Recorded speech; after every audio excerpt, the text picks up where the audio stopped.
Oi, pessoal! Para começar hoje, uma curiosidade. Vocês sabiam que os 4 evangelhos que a gente conhece, Mateus, Marcos, Lucas e João, na verdade, eles não vêm com a assinatura do autor nos originais? Tecnicamente, são anônimos. Exatamente. É um ponto que surpreende muita gente, né? Pois é.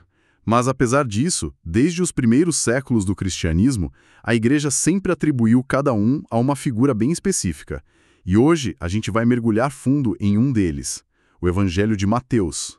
Quem será que escreveu esse texto? Uma pergunta fundamental. E para investigar isso, a gente vai se basear em fontes que trazem assim testemunhos históricos, pistas dentro do próprio Evangelho e também os debates acadêmicos, né?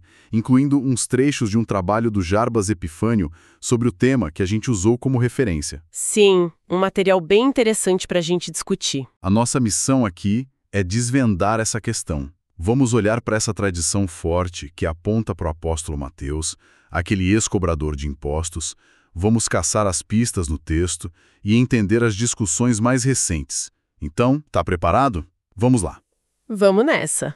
Então, se os textos originais não tinham lá o nome do autor, como é que surgiu essa certeza toda em torno de Mateus?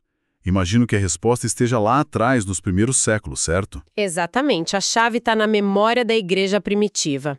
As primeiras pistas, e talvez as mais famosas, vêm de um bispo chamado Pápias de Hierápolis. Ele escreveu ali por volta de 140 d.C. Pápias. Já ouvi falar. Isso. E o relato dele chegou até nós através de Eusébio de Cesareia, um historiador da igreja bem importante. Pápias disse algo mais ou menos assim: Mateus compôs as logias, sua palavra grega importante, no dialeto hebraico. A maioria dos estudiosos hoje acha que ele queria dizer aramaico, a língua falada lá na época. As logias. O que seria isso exatamente? Os ditos. Provavelmente. É o que se pensa. Não o evangelho completo como a gente tem hoje, mas talvez uma coleção inicial dos ditos, dos ensinamentos de Jesus, compilada em aramaico. E isso, olha que interessante, casa direitinho com o jeito do evangelho de Mateus. Ele tem um sotaque judaico muito forte, vive citando as profecias do Antigo Testamento, foca muito na lei de Moisés. Pensa no Sermão da Montanha, por exemplo. Ali Jesus está claramente se apresentando como cumprimento da lei. Faz todo sentido. Uma coleção de ditos em aramaico para um público judaico. Isso explicaria esse foco. Mas e o evangelho completo que a gente tem, em grego? Essa ideia do Pápias fala sobre isso também? Ou só dessa base inicial? Pápias menciona que cada um as interpretou ou traduziu como pôde. Isso sugere que houve um processo, talvez uma tradução ou uma elaboração posterior para chegar no texto grego. Mas o ponto de Pápias é ligar essa origem a Mateus. Entendi. E tem mais gente dessa época falando a mesma coisa ou o Pápias está sozinho nessa? Não, de jeito nenhum, e isso é o que dá força para a tradição. Não é só um falando. A gente tem, por exemplo, um prólogo antigo ao Evangelho de Lucas, lá do século II, que também fala que Mateus escreveu na Judéia. Ah, então confirma a localização. Isso, e depois tem Irineu de Leão, uma figura super importante, escrevendo lá por 185 d.C. Ele é bem claro, Mateus publicou também o Evangelho escrito entre os hebeus, na língua deles. E Irineu ainda situa isso na época em que Pedro e Paulo estavam pregando em Roma. Nossa, ele conecta até com a missão dos outros apóstolos. Exato, e não para por aí. Orígenes, lá pelo ano 220, também confirma o primeiro evangelho foi escrito por Mateus, o publicano que virou apóstolo, para os judeus convertidos na língua hebraica, que a gente entende como aramaico. Certo. E o próprio Eusébio, que citou Pápias e Orígenes, lá no século IV, ele meio que consolida essa visão toda. Diz que Mateus, antes de sair para pregar para outros povos, deixou o evangelho dele por escrito na língua materna para os hebreus. Caramba, então Pápias, Irineu, Orígenes, Eusébio é uma turma de peso, de lugares e épocas diferentes, todos apontando para Mateus. Pois é. Essa unanimidade na igreja primitiva é muito significativa. Sugere que não foi uma invenção tardia, mas uma memória histórica que estava bem estabelecida desde cedo, provavelmente baseada no testemunho apostólico mesmo. Ok, essa tradição externa é realmente forte.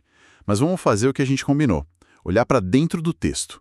O Evangelho de Mateus, esse que a gente lê hoje, geralmente em grego, ele tem alguma coisa ali, alguma pista escondida que possa apontar para o apóstolo Mateus?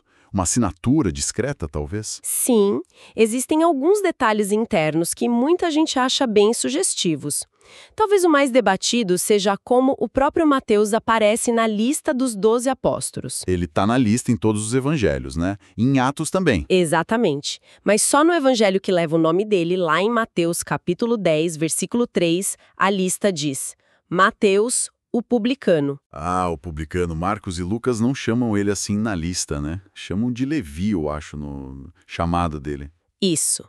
Marcos e Lucas chamam ele de Levi, filho de Alfeu, quando contam a história do chamado dele na coletoria. Só Mateus, no próprio evangelho, se identifica como Mateus, o publicano, na lista oficial dos 12. E por que isso seria importante? Qual a relevância de adicionar o publicano? Bom, aí entra a interpretação, né? Ser publicano, coletor de impostos para os romanos, era uma profissão muito mal vista na Judéia da época. Era associada à colaboração com o poder opressor e até uma certa impureza religiosa. Então, por que o autor faria questão de colocar essa etiqueta considerada humilhante?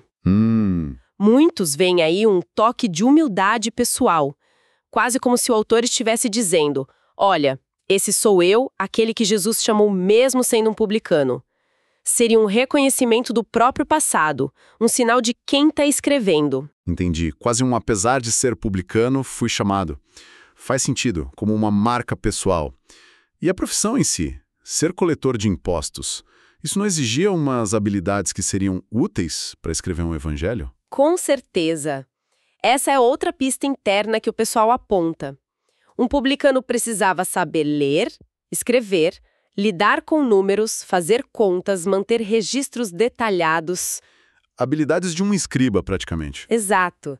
E essas habilidades seriam, assim, muito úteis para organizar um texto como um evangelho. Registrar os longos discursos de Jesus que a gente encontra em Mateus, compilar genealogias complicadas como aquela do capítulo 1. Aquela genealogia é longa mesmo. Pois é, e também para elaborar parábolas que envolvem dinheiro, dívidas, salários, coisas que aparecem bastante em Mateus, como a parábola do servo que não perdoou, ou a dos trabalhadores da vinha. A familiaridade com esses temas financeiros poderia refletir a experiência do autor. Então, temos a tradição externa, unânime, e essas pistas internas. O nome O Publicano, as habilidades da profissão. Parece que as coisas se encaixam bem, né? Elas se alinham, sim. Apoiam a conexão do evangelho com a figura do apóstolo Mateus. Mas, claro, não respondem tudo de forma definitiva. Como assim? Que questões ficam abertas? Bom, mesmo que a gente aceite essas pistas, ainda fica a pergunta de como exatamente o evangelho foi composto. Ele escreveu um original em aramaico, como Papias sugeriu, e depois outra pessoa traduziu e talvez expandiu para o grego? Ou será que ele mesmo fez isso? Exato. Será que o próprio Mateus era bilíngue, o que não era incomum na Galileia, uma região de muito comércio e mistura cultural, e ele mesmo preparou ou supervisionou a versão grega? Alguns estudiosos, como um tal R.V.G. Tasker, que as fontes mencionam, acham que sim, que a profissão dele o colocaria em contato com o grego e ele teria qualificação para isso. Entendi. Então as pistas internas reforçam a ligação com o apóstolo Mateus, mas o processo exato de escrita aramaico primeiro, direto em grego. Ele sozinho, com ajuda, ainda é um campo de debate. Exatamente. As pistas abrem portas, mas não fecham a questão do processo de composição. Ok. Então a gente tem essa base sólida da tradição, essas pistas interessantes no texto, mas a gente sabe que a pesquisa bíblica moderna, principalmente nos últimos séculos, começou a olhar para isso com outros olhos, né? Trouxe novas perguntas, novos métodos. Quais são os principais pontos que a academia hoje levanta para questionar essa autoria direta do apóstolo Mateus? Correto. A visão tradicional reinou por muito tempo, mas a análise crítica moderna levantou questões sérias, principalmente sobre duas coisas: a data em que o evangelho foi escrito e as fontes que ele usou. Data e fontes, certo. Vamos começar pela data. O que a pesquisa moderna diz? Um ponto central no debate acadêmico hoje é que muitos estudiosos datam o Evangelho de Mateus, na forma final que a gente tem em grego, como sendo mais tardio. Geralmente eles colocam ali entre os anos 80 e 90 depois de Cristo, bem depois da época de Jesus e até mesmo depois da destruição do Templo de Jerusalém em 70 depois de Cristo. 80, 90 depois de Cristo. Isso é bem mais tarde do que a tradição antiga sugeria, né? Irineu colocava na época de Pedro e Paulo em Roma, que foi antes de 70. Por que essa data mais tarde? Principalmente por causa da relação que Mateus parece ter com o Evangelho de Marcos. A teoria mais aceita hoje, conhecida como prioridade de Marcos, diz que Marcos foi o primeiro evangelho a ser escrito, talvez ali perto do ano 70. A hipótese das duas fontes, né? Que Mateus e Lucas usaram Marcos e uma outra fonte de ditos, a tal fonte Q. Exatamente. A maioria dos estudiosos hoje acredita nisso. E se o autor de Mateus usou o texto de Marcos como base, copiando partes, editando, adicionando matéria própria dele, fica mais difícil sustentar que esse autor foi o apóstolo Mateus em pessoa. Por quê? Qual o problema? Porque o apóstolo Mateus foi uma testemunha ocular. Ele andou com Jesus, ele viu e ouviu as coisas diretamente. Por que uma testemunha ocular precisaria copiar tanto de outro relato que provavelmente foi escrito por alguém que não era testemunha ocular direta, como João Marcos, companheiro de Pedro? Entendi a lógica. Se ele estava lá, por que depender tanto de um relato de segunda mão, digamos assim? Parece estranha, né? Pois é. Esse é um dos principais argumentos para questionar a autoria direta do apóstolo e para apoiar a datação mais tardia, depois que Marcos já estava circulando. E tem mais alguma coisa que aponte para essa data depois de 70 depois de Cristo? Sim. Alguns estudiosos olham para certas passagens, como o capítulo 24 de Mateus, onde Jesus fala sobre a destruição de Jerusalém e o fim dos tempos. Eles argumentam que a forma como essas coisas são descritas parece refletir uma situação onde o templo já tinha sido destruído. Ou seja, escrito depois de 70 depois de Cristo. Como se o autor estivesse olhando para trás para o evento que já aconteceu. Exato. É uma interpretação, claro, mas é um argumento usado. Além disso, alguns apontam para a qualidade do grego, que é bem elaborado, e para a estrutura teológica sofisticada do Evangelho. Para esses estudiosos, isso sugere mais um autor da segunda geração cristã, talvez um escriba judeu-cristão, muito bem treinado nas escrituras e nos métodos de interpretação da época, do que um ex-cobrador de impostos escrevendo suas memórias diretas. Entendi. Então, de um lado, a gente tem aquela tradição antiga fortíssima, quase unânime, e as pistas internas que a gente discutiu. Do outro lado, a análise moderna levanta a questão da dependência de Marcos, a possível data pós-70 DC e talvez um perfil de autor mais letrado. É uma tensão interessante. É uma tensão real no mundo acadêmico, sim. E como é que os estudiosos que ainda defendem a visão mais tradicional, ou pelo menos uma ligação forte com o apóstolo, respondem a esses desafios? Eles simplesmente ignoram a prioridade de Marcos ou a datação? Não, eles não ignoram, mas eles oferecem outras interpretações e argumentos. Autores importantes que defendem a visão tradicional ou algo próximo dela, como R.T. France, D.A. Carson, Craig Blomberg, que as nossas fontes mencionam, eles batem muito na tecla da força da tradição externa. Aquela unanimidade que a gente falou no começo. Exatamente. Eles perguntam, por que a igreja inteira, em lugares diferentes, concordaria em atribuir esse evangelho tão importante justamente a Mateus, uma figura até meio secundária entre os 12, se não houvesse uma base histórica muito sólida para isso? Inventar essa autoria não faria muito sentido. É um bom ponto. E sobre a dependência de Marcos? Bom, alguns até questionam se a dependência é tão grande ou tão certa assim, mas mesmo entre os que aceitam que Mateus usou Marcos, eles argumentam que isso não exclui automaticamente o apóstolo Mateus do processo. Como assim? O processo de escrita no mundo antigo podia ser diferente do nosso. Talvez o apóstolo Mateus não tenha sentado e escrito cada palavra do zero, mas ele pode ter fornecido o material principal, seus testemunhos, suas lembranças, talvez aquela coleção original de ditos em aramaico que Pápias mencionou, a logia. E aí outra pessoa teria organizado e escrito em grego. Exato. Talvez um discípulo dele ou uma comunidade ligada a ele tenha feito a redação final em grego, usando Marcos como uma espécie de estrutura narrativa, mas preenchendo com material único e a perspectiva do apóstolo Mateus. Seria uma autoria num sentido mais amplo de fonte autoritativa, mesmo que não direta. Uma espécie de evangelho segundo a tradição de Mateus, mesmo que não escrito pela mão dele do começo ao fim?